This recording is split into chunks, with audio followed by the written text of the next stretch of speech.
Oke, bismillahirrahmanirrahim. Assalamualaikum warahmatullahi wabarakatuh. Alhamdulillah, saya ucapkan selamat dulu ya. Selamat memasuki tahun baru di tahun 2021.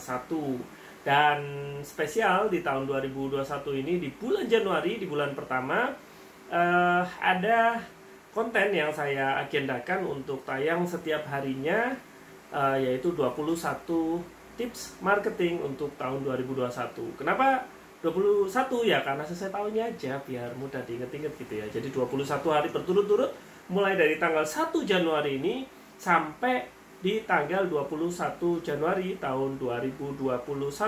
Saya akan membuat dan merancang konten-konten terkait dengan tips marketing. Dan kita mulai ya di hari yang pertama.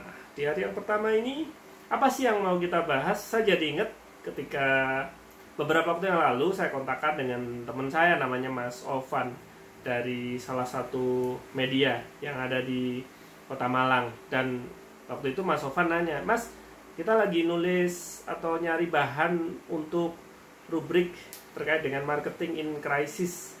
Sampean punya konten nggak?" Kebetulan saya sama Mas Ovan ini teman lama ya, dan kenalnya dulu sih awalnya waktu beliau membeli buku 3D marketing yang saya tulis. Begitu dapat tawaran itu, antusias dong, semangat dong, karena apa yang akan ditulis nanti tentu akan disebarluaskan melalui media. Beliau bekerja di sebuah jaringan media.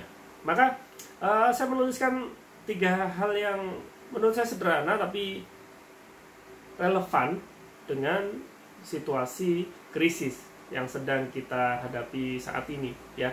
Meskipun krisis sekalipun kan sebenarnya ada 3 kondisi kan bagi bidang industri dan yang ada di Indonesia. Yang pertama adalah yang lumpuh. Memang ada benar-benar bidang industri yang lumpuh ya, kena pandemi dan juga kena resesi ini. Terus kemudian ada yang stagnan dan ada yang tumbuh. Tapi cara berpikir ini menurut saya tetap relevan. Jadi ceritanya saya tuliskan di situ ada 3 hal yang perlu jadi perhatian dari para pelaku usaha, yang tentunya itu juga kami lakukan gitu. Kami juga terdampak pandemi mulai di bulan Maret 2020 itu, dan kami juga melakukan hal ini agar grup usaha yang kami jalankan ini bisa bertahan, bahkan beberapa bidang usaha justru bertumbuh. Ada 3 hal ya. Kenapa 3 itu magic number gitu ya. Saya belajar dari diskusi dengan Mas Yuswadi atau Mas Siwo, yang kebetulan beliau berkenan untuk memberikan kata pengantar untuk salah satu buku yang saya tulis yang judulnya 3D Marketing. Jadi kenapa 3 ini magic number? Karena kalau 1 itu kan satu nggak ada temannya, kasihan gitu ya, jomblo kasihan gitu ya. Kalau 2 itu kok nggak ada penengahnya gitu. Jadi ada 3. Nah, ada 3 hal juga yang perlu difokuskan, karena judul dari video yang pertama ini judulnya adalah fokus. Ada 3 hal yang perlu difokuskan ketika kita berada di dalam kondisi krisis. Dan semoga dari diskusi singkat ini teman-teman, para pemirsa ini bisa mencerna, menyerap apa yang disampaikan dan menerapkannya di dalam usahanya masing-masing. Yang pertama apa? Fokusnya diarahkan fokus kepada konsumen yang memang menghasilkan. Kalau dalam bahasa yang biasa kami bahas di IMAX, saya sering nulis, yaitu tipe konsumen ideal. Fokuskan pada benar-benar konsumen yang tetap membeli bahkan ketika situasinya berubah. Kami pun juga melakukan hal yang sama ya. Jadi ketika krisis, ketika terjadi pandemi, banyak pengagendaan ulang yang terjadi, banyak negosiasi ulang yang dilakukan, banyak pekerjaan yang awalnya jadi kemudian di cancel, dan ini dihadapi atau ditemui banyak orang. Tapi jangan lupa, kerjaannya atau orderannya tidak benar-benar habis bis yang 0 gitu, enggak kan?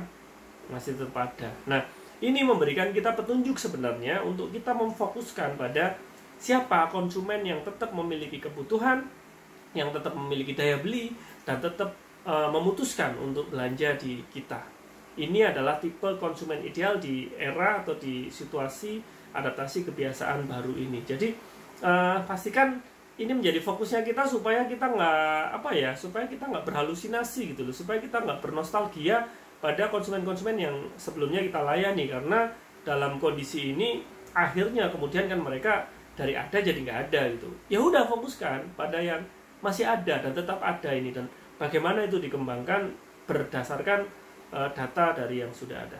Jadi untuk fokus yang pertama adalah fokuskan pada konsumen yang memang terbukti masih beli dan terus beli pada produk, baik berupa barang atau jasa yang kita tawarkan. Kemudian yang kedua, ya, fokuskan pada apa? Fokuskan pada produk yang memang memberikan kontribusi besar.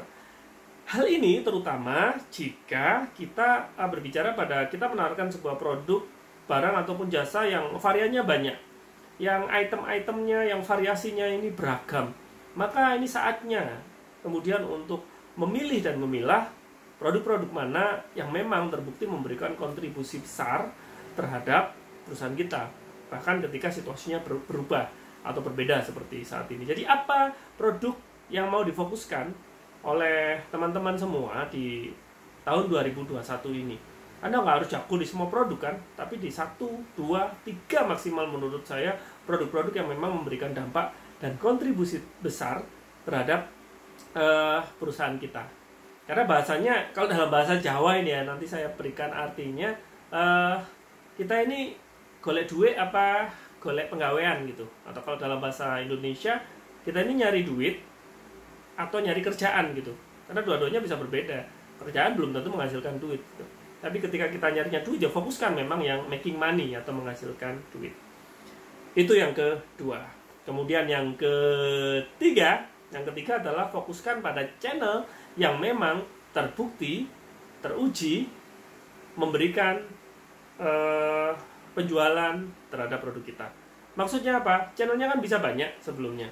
Contoh, kalau kita di bidang F&B atau kuliner, kan ada channel outlet yang sekarang pembatasannya kan luar biasa, mulai dari pembatasan jam, pembatasan kapasitas yang hanya mungkin separuhnya dengan protokol yang ketat dan macam-macam.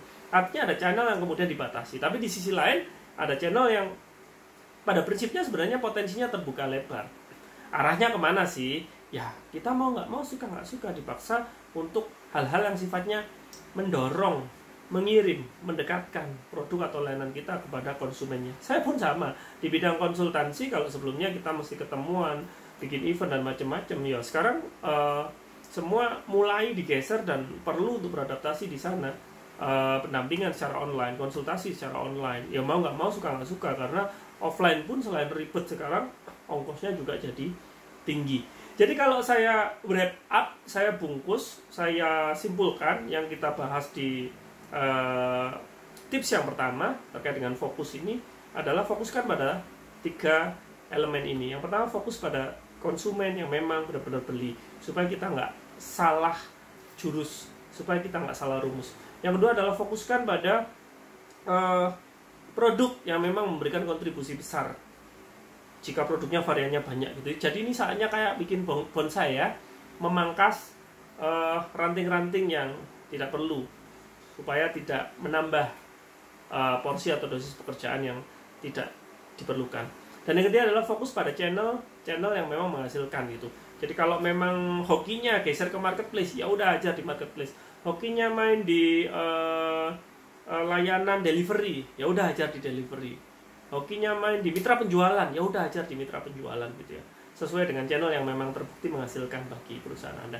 Kenapa? Ya prinsip Paretonya bekerja, teman-teman. Prinsip Paretonya bekerja. Prinsip Pareto 20-80, artinya kita berfokus pada 20% konsumen, berfokus pada 20% produk, dan berfokus pada 20% channel yang menghasilkan 80% dari revenue atau omset atau pemasukan dari perusahaan kita. Bukankah itu yang dibutuhkan? Karena di saat sekarang kita mesti sangat menghemat sumber daya. Apa saja sumber daya itu? 1, waktu. 2, pikiran. 3, tenaga. Dan 4, biaya. Yang saat itu saat ini sangat-sangat terbatas. Sehingga saatnya untuk fokus. Yang kalau dalam bahasa Inggris tulisannya kan fokus, FOCUS, yang sering dijelaskan dengan kepanjangan bahwa itu adalah follow one cause until success. Ya, ikuti satu hal secara spesifik tertentu yang memang benar-benar inti, ya intinya inti gitu ya, yang memberikan sebuah kontribusi besar sehingga kita tidak salah alokasi dari sumber daya yang kita miliki. Itu untuk tips yang pertama, tips marketing untuk 2021, dan masih ada 20 tips berikutnya. Ikuti di video-video berikutnya dan akan tayang setiap hari di channel YouTube ini, yaitu channel YouTube IMAX, Intelligent Marketing Solution, sehingga tidak ada salahnya kalau mau like boleh, mau subscribe kita seneng, mau komen ya, mau usul misalnya temanya apa yang dibahas di video-video berikutnya juga boleh, atau di-share ke timnya, di-share ke temannya sesama pelaku usaha, atau di-share di komunitasnya. Saya akan senang sekali ya, sekaligus sebagai penyambung silaturahmi. Nggak bisa kemana-mana ya, anteng di kotanya masing-masing, tapi kita bisa terkoneksi, tersambung melalui jalur atau channel digital ini. Terima kasih, ketemu lagi di video berikutnya. Saya Faizal Alfa dari IMAX. Sehat selalu, salam pertumbuhan. Wassalamualaikum warahmatullahi wabarakatuh.